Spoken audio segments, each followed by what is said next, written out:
Bismillahirrahmanirrahim. Assalamualaikum warahmatullahi wabarakatuh. Saya Siti Nur Afifah binti Rahmat dari kelas Baik A ambilan Jun 2023-2008. Pada hari ini saya akan menerangkan tentang pameran saya yang bertajuk Penghayatan Akidah dan Ibadah berpandukan sunnah Rasulullah sallallahu alaihi wasallam dalam membentuk jati diri manusia. Baiklah kawan-kawan, tanpa membuang masa, mari kita bersama-sama merenungi apa itu definisi ibadah. Ibadah ialah pengabdian diri sepenuhnya kepada Allah, mengikut peraturan, melakukan suruhannya dan meninggalkan larangannya, sebagaimana yang ditetapkan di dalam Al-Quran dan daripada sunnah Rasulullah sallallahu alaihi wasallam. Maksudnya dekat sini, ibadah ini adalah perkara yang disuruh oleh Allah. Kita kena lakukan perkara yang disuruh oleh Allah dan meninggalkan perkara yang ditegah dan dilarang oleh Allah Subhanahu wa taala. Baiklah, kita masuk ke dalam contoh ibadah. Contoh ibadah yang pertama ialah solat fardu 5 waktu. Dalam surah An-Nisa ayat 103, Allah berfirman, A'udzubillahi minasyaitonirrajim. Innas salata kanat 'alal mu'minina kitaban mawquta. Yang bermaksud, sesungguhnya solat itu telah diwajibkan ke atas orang beriman pada waktu yang ditetapkan. Daripada ayat ini, kita dapat lihat bahawa solat itu ada had sempadan masa yang ditetapkan.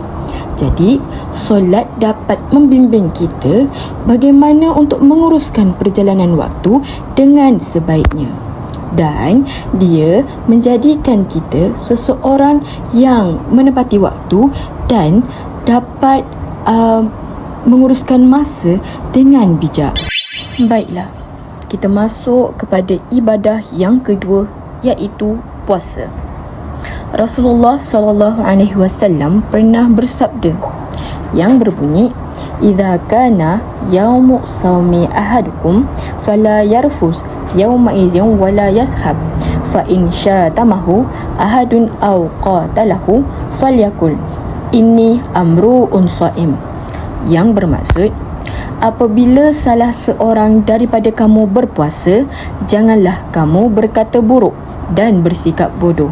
Jika kamu dimaki oleh seseorang atau diperbodohkannya, maka berkatalah, sesungguhnya aku berpuasa.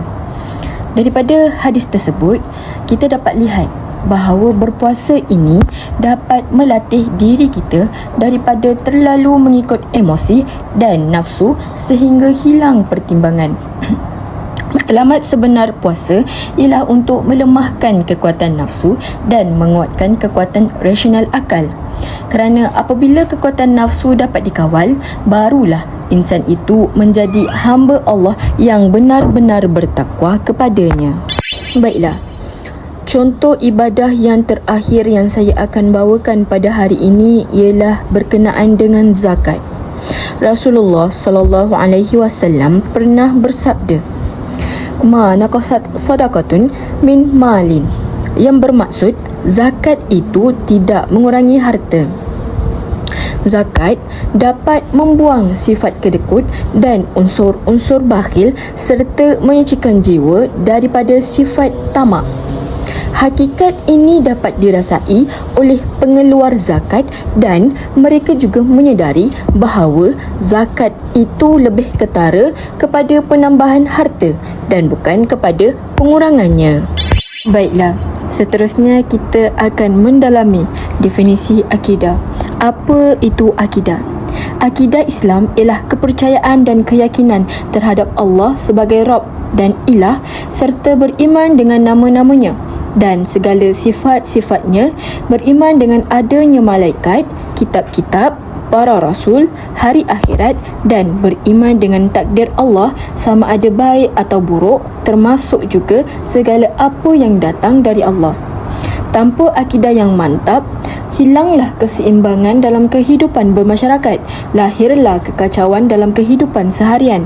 Kehidupan tidak akan mendapat ketenangan dan akan terputus hubungan sesama manusia. Contoh akidah yang pertama berkenaan dengan memahami konsep mentauhidkan Allah. Allah Subhanahu wa taala telah berfirman di dalam surah Al-Baqarah ayat 163. Wa ilahukum ilahun wahid la ilaha illa huwa rahmanur rahim. Tuhan kamu adalah Tuhan yang Maha Esa, tidak ada Tuhan selain Dia yang Maha Pengasih lagi Maha Penyayang. Kita perlu mempercayai bahawa Allah adalah satu-satunya Tuhan yang patut disembah dan tidak ada Tuhan selainnya. Dan Allah jugalah yang Maha Esa, yang Maha Pemurah, Maha Penyayang. Dialah yang berhak disembah dan tidak ada yang boleh mempersekutukannya dengan menyembah berhala-berhala dan lain sebagainya. Seterusnya, contoh akidah yang kedua ialah beriman kepada Rasul. Dalam surah Al-Baqarah ayat 285, Allah telah berfirman, Amana rasulu bima unzila ilaihi min rabbihi wal mu'minun kullun amana billahi wa malaikatihi wa kutubihi wa rusulihi la nufariqu baina ahadin min rusuli.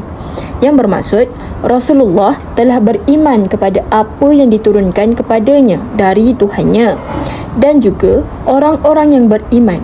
Semuanya beriman kepada Allah dan malaikat-malaikatnya dan kitab-kitabnya dan rasul-rasulnya. Mereka berkata, kami tidak membezakan antara seorang dengan yang lain rasul-rasulnya. Mereka berkata lagi, kami dengar dan kami taat, kami pohonkan keampunanmu, wahai Tuhan kami, dan kepadamu jualah tempat kembali. Dalam ayat tersebut, dia telah menceritakan bahawa kita wajib beriman kepada semua Rasul yang diutuskan oleh Allah, termasuk Nabi Muhammad sebagai Rasul terakhir, dan mempelajari ajaran-ajaran yang disampaikan oleh para Rasul dan amalkan dalam kehidupan sehari-hari. Contoh akidah yang terakhir yang akan ditelusuri pada hari ini ialah berpegang dengan Al-Quran dan Sunnah Rasulullah sallallahu alaihi wasallam. Rasulullah sallallahu alaihi wasallam pernah bersabda, "Taraktu fikum amrayni lan tadillu ma tamassaktum bihima, kitabullah wa sunnatun nabiyhi." Yang bermaksud, aku tinggalkan kepada kamu dua perkara dan kamu tidak akan sesat selagi mana kamu berpegang dengannya, iaitu kitab Allah, Al-Quran dan sunnah nabinya, sunnah Nabi Muhammad sallallahu alaihi wasallam. Dalam ayat tersebut, ia telah memberitahu bahawa kita perlu menjadikan Al-Quran dan Al-Sunnah sebagai rujukan kepada sesuatu perkara yang tidak pasti hukumnya. Ia menjadi satu tuntutan kepada setiap individu untuk meninggalkan segala keraguan dan syak wasangka dalam kehidupan kepada keyakinan yang menenangkan. Topik yang berikutnya, kita akan bercakap mengenai kesan akidah dan ibadah yang terpesong.